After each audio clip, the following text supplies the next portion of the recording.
trong trái nghe lalpa chu nung ber zaina mi hete zat karin ai atam in kho min suai thenga lalpa nang ma betura lalpa lokal zong te athon in ho ti lo la ti sale thara hok puna ne then tu lalpa mal min som sakang che kan nuna yani poimo ani lalpa zana karin khom na palo tel vele la itu kan sai tur te kan tirik tur te yêu chi lama da alo ngai satu le lai lo in khom zong sang ne na ya thu tak churan puang suak leng che kan mamo che ni lalpa zaina kan ron som che ni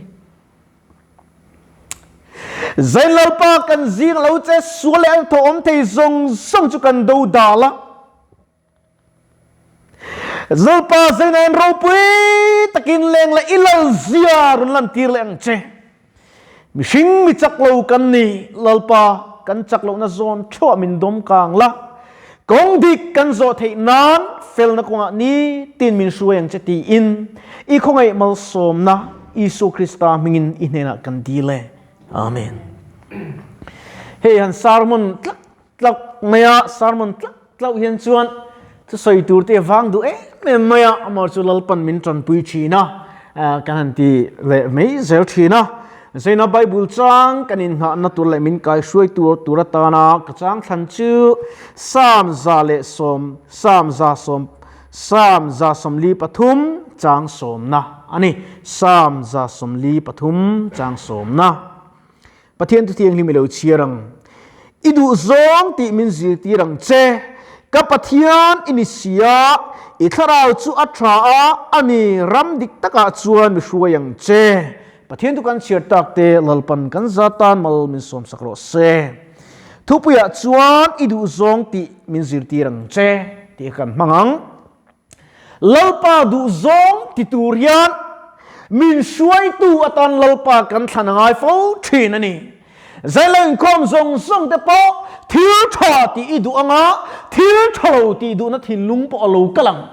chuta chuan eng thil tha nge kan ti anga eng kong nge ka zong ti kanin zo a kanin en fia angai ling ka hria wen chu ka ngai tu na kal ti le maya fiam thing kan u hian atia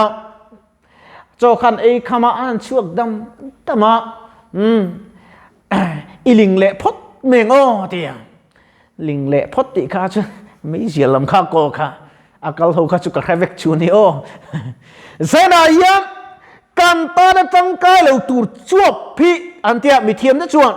rap kan si a rap chu mấy an sema a u chi nang hian mấy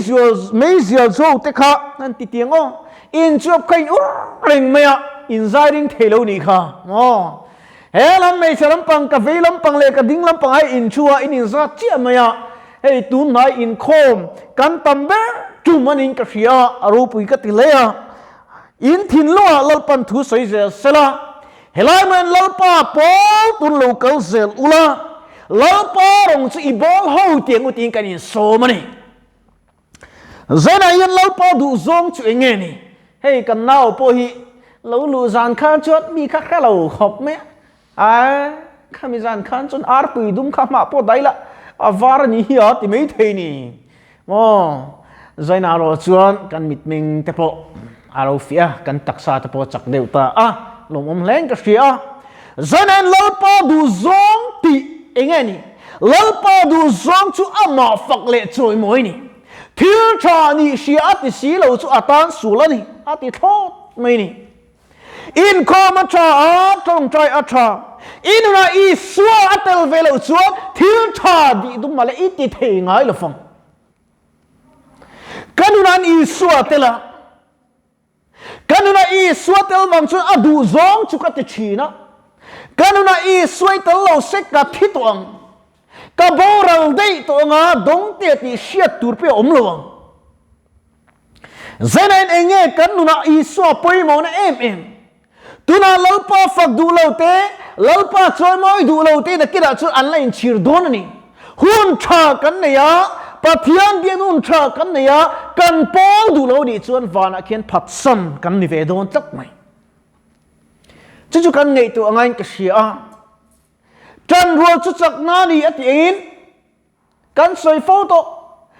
Sunday nia venia vo chiat roti thuk to ka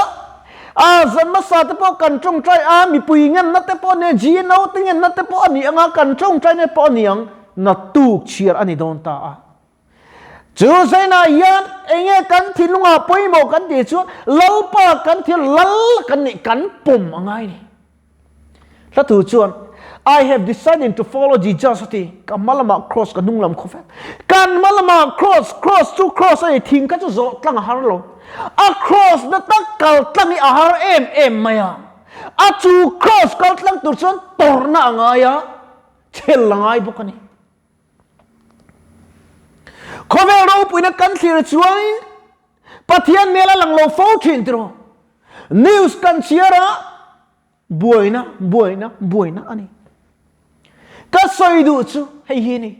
I phone battery a down ang tila I charge chinang yan I khara nun a down nan lalpa in recharge chinang che I phone chu ikuta ikinga ikal na piang ikal puyang yan lalpa chu tel vero se enga tia setatan nun kan pe chin le ke mani nama turunga tia ti kan son chin le hey zaina ka soi lang dona poi ti lo tur ngai ni u fedrika a ming ya tha khop mai a tha a pu zo lo ni ngo chu bang chuan kan thil te min voleta chu chuan sa na lam lian a min nuk lu ta ni chu a van nei thot ka ni tro fedrika hi ti tok mai te ngo margin su ta lo lu ta a har lok thei lo wa tui te an pe a ti kan an boy soma pathian ko in lo che nun lalpan min pek le chan min pek let le awan yan lalpa tan chi inung to wo lalpa tan ke I pen tiang motor pui om concrete in nal de kata om lo ma se du ma le kan nei thei lo wa du ma le ka ban pha ka om lo ni tru ma se kan ban pha ka I swa om I kawang u lo khol ta ka chuang ta kha tui chu na sat takin lo fo na dil chu na sat takin lo fo a lo fo na tui ta chu khi ta chu lo te ta om ngai nan salo pathian an au a to pa I swa chu an ko ta kan bora li poi te lo ni nang ni rin tlem tu ngai lo di ti kan bula I swa mi ko na chang kan sia ta poi mo hleng ka sia kan ko ngai lo fa ma nia chit fel kan tuma ma nia rem fel kan tuma kan theile mok si lo ni tru Peteran le I suan in biang trong kam hian min khoi na thin ani Peter ante ti kha nang ni po kalbo ve in de lo mo zirtir tu khoi kan kalang nang in chatuanu na inai sia chu chatuanu na nei tu chu lalpa ni kan lalpa ruala kan kalangai ni chu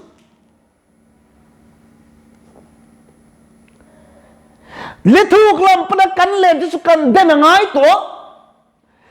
ni khat kan trâu trai lo thing lawang kum khat I trong trai lo thing long ma se be zero lalpa mingin be zero lo kin nei mu em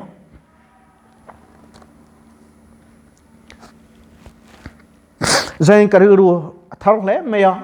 ka ngei tu na po avak vel sani Zoram Christian in titin lalpa mel kan tin moi lo na sa to la tu in than do na chuan campaign suwa lalpa tana fe chuak tu ta thanem kan ngai chun po ya an lak min thei lo ni chu an la hel tlak kan ra chi da piang lalpa ramani theina lalpa Iduh zong min zirtir ang che kan chung kwa yan lo cheng la pathian bon churon zon lu dro kan ti ingam hi ngai ka sia pathian ti mo mang an lai chomin chan pui tu kan du fo thina kan na te min ti dam se ni kan du ma se khem samai kan tam la tu kan no ni mo enge te ka tiak azalen le lat tu ka pathian ni mo enga mai kan ngai lo thin tru thu cho tak poin sui ila kan ngai thaliam puata chang jun ka ui deu thin mo zaina yan pathian tu chu kan chak nan kan man ngai a